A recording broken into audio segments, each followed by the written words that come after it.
Hello, welcome back to the channel. Please like and subscribe. My two top favorite fights from UFC 300. The first one will have to go to Jiri versus Rakic. That was an amazing fight. Like, it's very hard to gauge a fighter when he hasn't fought in almost 2 years. That is Rakic. Although Rakic has all the tools to be a champion, he's a solid striker, a solid ground game. He's about 6'4" for the division. He is a very good fighter. But when you're off for that long with an injury, it's very difficult to actually know where you're at when you come back. And also, Rakic's record was a 14-3 before the fight, 14-3 and 0 draw. He's fought the best of the best in the division, but he still hasn't fought the championship caliber guys except for Jan Blachowicz. So his last fight was against Jan Blachowicz. He lost that fight, and his previous fight, the one that he's actually won, he's won the fight against Jimmy Manuwa. He won the fight against Anthony Smith, and then he also won the fight against Thiago Santos. So those are three really tough guys, especially Thiago Santos. It's not easy to fight him. Like, he's a very strong guy. So Rakic, although he's very great, he still has a bit to prove that he's a championship caliber fighter. So then Jiri on the other side is fought who is a former champion. I knew what to expect from Jiri. That's one of my favorite fighters. He's a very good fighter. He knows how to be reckless but technical at the same time. You don't know where the punches or kicks, the elbows, the knees are coming from, the flying knee. You just don't know where they're coming from, and he's very, very tough. So in the first round, the fight started, and immediately Rakic, the game plan, I guess, was those leg kicks were on point. He was just kicking the legs of Jiri, kicking the leg, kicking the legs. But Jiri kept coming forward, kept coming forward. He was changing stance as he was eating the kicks. He kept coming forward, changing stance. He was changing from southpaw. He's changed to orthodox stance. He changes from southpaw to orthodox again. And then Rakic just kept taking points from kicking the legs. I actually thought Jiri might be gone by the end of the first round. I really thought he might be gone because those leg kicks were heavy. But Jiri pretended as if the kicks didn't even exist. He just kept coming up, coming towards Rakic, coming towards him, and just kept throwing his own punches, doing his own thing, but at the same time getting kicked to death. It was amazing. It was amazing. He's such a tough man. He's one of my favorite fighters. I just can't get enough of Jiri's fight. He's very, very good. He's a very, very entertaining fighter. So Rakic was on point, and then the second round came. I would give the first round to Rakic, definitely. And then the second round came. Jiri kept doing the same thing, kept coming forward, and eventually got Rakic. And after he got Rakic, then that's all she rolls, man. Basically, the consistency on your face over and over and over again, that must be morally like depleting, to be honest. So I think that affected Rakic. So like, imagine someone coming up to you, and then you're giving them your best, and then the person keeps coming for more, That must be, that must be exhausting. So eventually he caught Rakic. I think it was with the right hand. Then when he caught Rakic, he gave him a flurry of punches. Then Rakic fell on the floor, trying to defend himself on a turtle position. And then Jiri kept going around him, punching him. And before you know it, you can only take so much of those punches. Like, the referee had to step in, and Jiri won the fight. That was an amazing fight.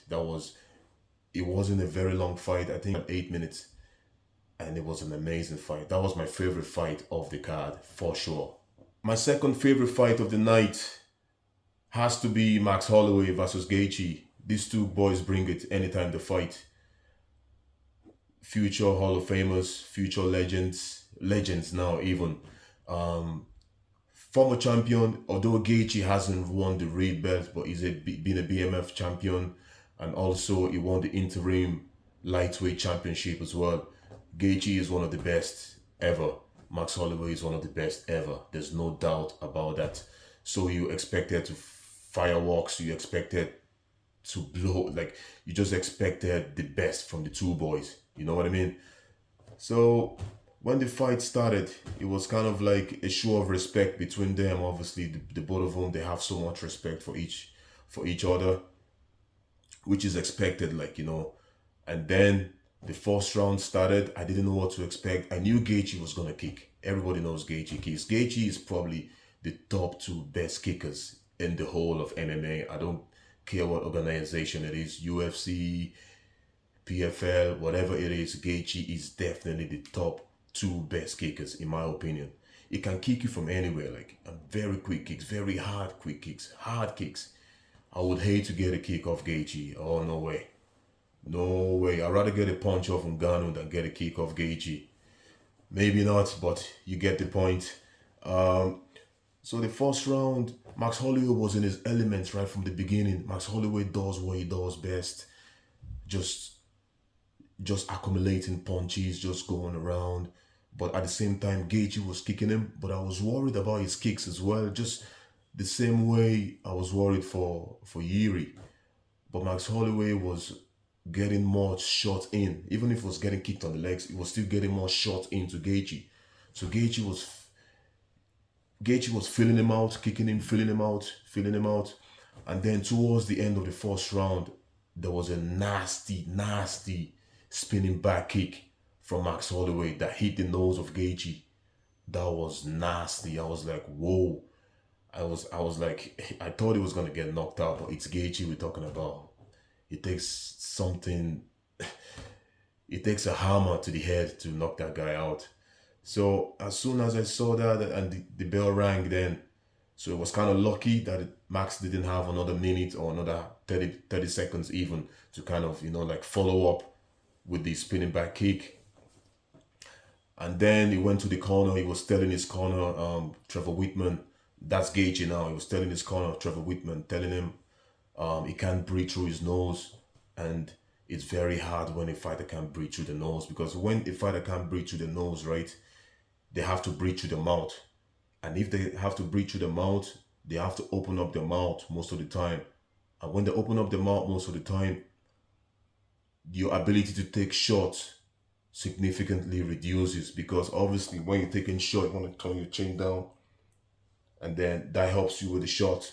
But the fact that you have to open up your mouth and then you have to fight someone like Max Holloway with your nose bleeding, and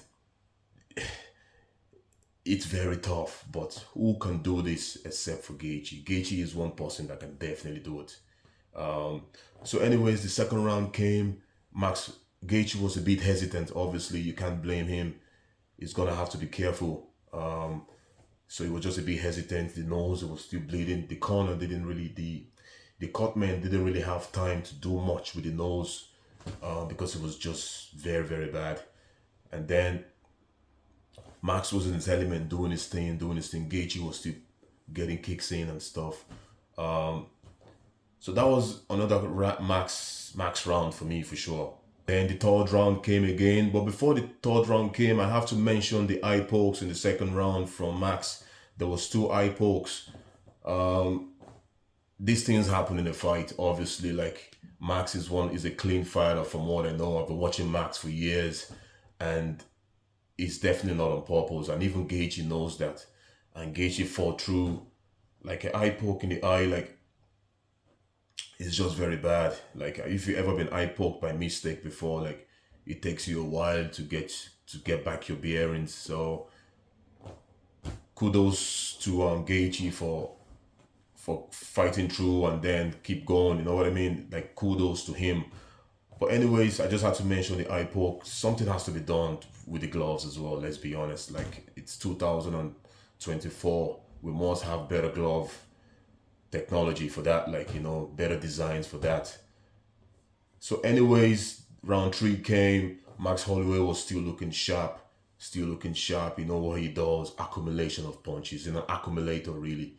He just keeps accumulating punches, kicks, some once in a while, but mainly punches. And then Gaethje was just, throwing his leg kicks, a right and a left once in a while. It was a round 3. I'll probably give that for Max as well. None of these rounds were kind of like obviously for one, but I think Max definitely was edging it for sure if you watch it back. Um, so in the fourth round, Gaethje was coming back in the fourth round. He was actually coming back.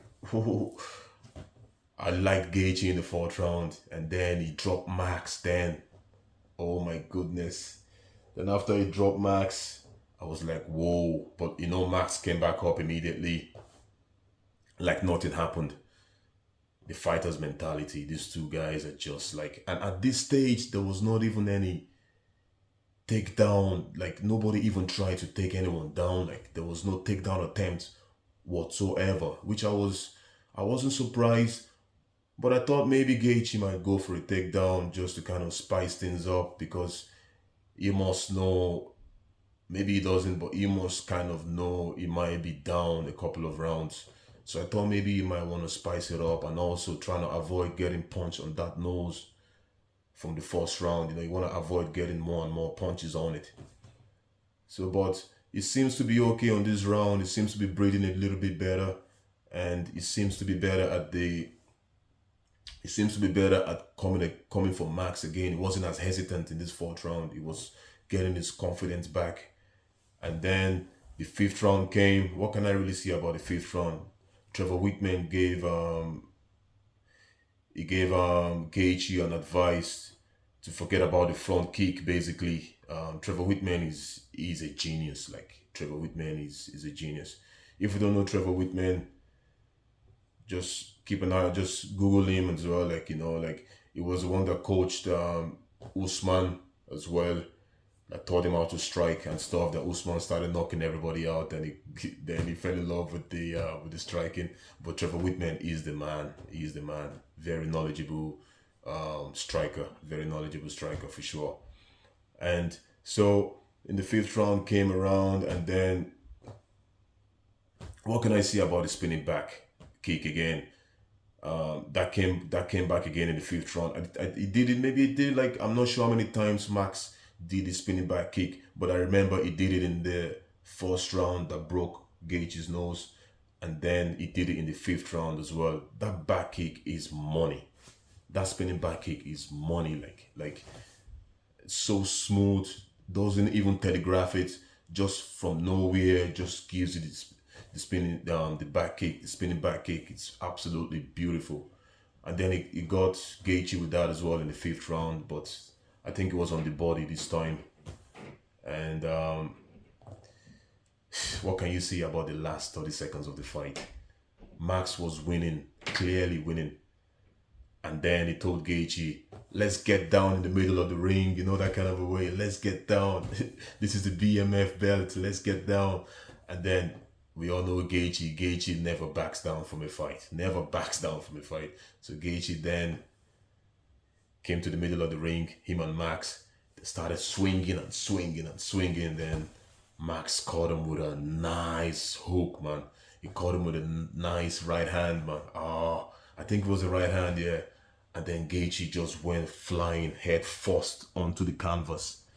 It was absolutely beautiful knockout. And it was at the last second of the fifth round. At the very last second of the fifth round, it was man, that was a good way to end the BMF belt, to be honest, because it's a bad MF, you know what I mean? Bad MF belt. What do you expect? You expect a knockout.